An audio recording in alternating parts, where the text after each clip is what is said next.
dosamu Allah ampuni. Tetapi syarat dan ketentuan berlaku. Apa itu?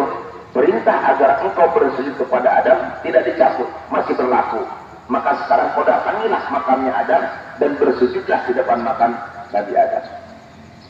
Mendengar ini apa kata Iblis? Wahai Musa, jangankan Adam sudah mati, masih hidup pun aku tidak ingin bersujud kepada Adam, apalagi ini sudah mati.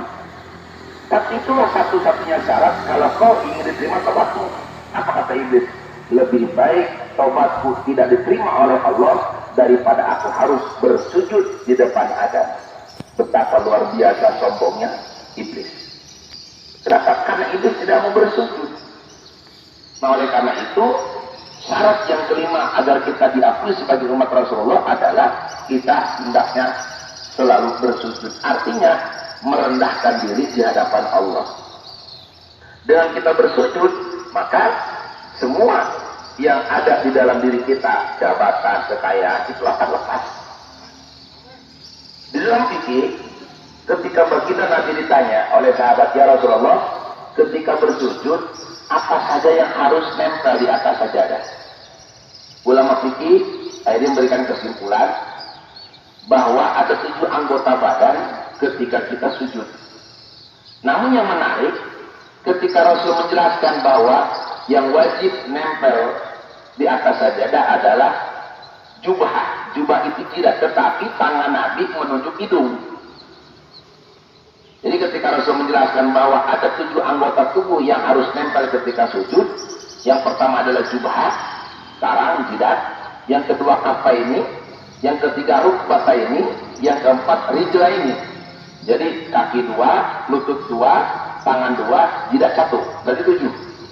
Nah, ketika Rasul menjelaskan jubah, itu tangan beliau menunjuk bukan kepada jidat, tapi kepada hidungnya. Apa artinya? Hidung itu menjadi ukuran. Jadi bukan hidungnya yang nempel di atas sajadah, tetapi jidat yang nempel di atas sajadah. Nah, kemudian yang kedua, apabila kita pakai sorban, sorbannya bisa dipakai begini. Lain soal kalau sorbannya itu dijadikan sebagai alas. Jadi kalau sorban ini kita pakai selama sholat, kemudian waktu sujud, dan sorban ini menghalangi sajadah, maka Imam Syafi'i berpendapat itu sujudnya tidak sah, alias sholatnya batal. Kenapa?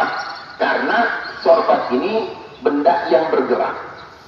Nah, jadi kalau memang sorban ini mau dipakai, jangan sampai menghalangi jidat kita ini nempel di atas sajadah. Tapi kalau sorban ini jadikan alas, maka tidak masalah. Itu seperti hukum perempuan yang sholat menggunakan mukena, dan mukenanya itu menghalangi jidatnya untuk nempel di atas sajadah. Ini banyak terjadi. Oleh karena itu kalau orang tua kita dulu, itu rata-rata mukenanya bentuknya laundress, Pak. Jika potongan pocong gitu ya. Karena orang tua dulu kita itu kalau sholat itu lebih aman dia. Jadi sehari nggak ada mukena. Beda dengan sekarang, mukena itu kan bentuknya potongan, bahan yang halus, warna yang bercorak.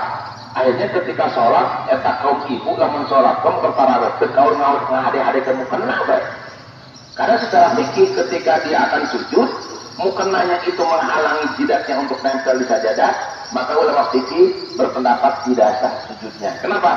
Li'annal himara syai'in mutaharrik, karena mukena itu adalah benda yang bergerak. Nah, itu. Jadi dalam sujud sendiri kita harus diperhatikan beberapa ketentuan. Nah, kemudian syarat yang ke-6 yang diberikan oleh Allah, yattaquna fadlan. Fadlan itu artinya keutamaan minallahi wa ridwana. Tidak ada tujuan hidup kita, ibadah kita, apapun itu selain memohon daripada ridha Allah.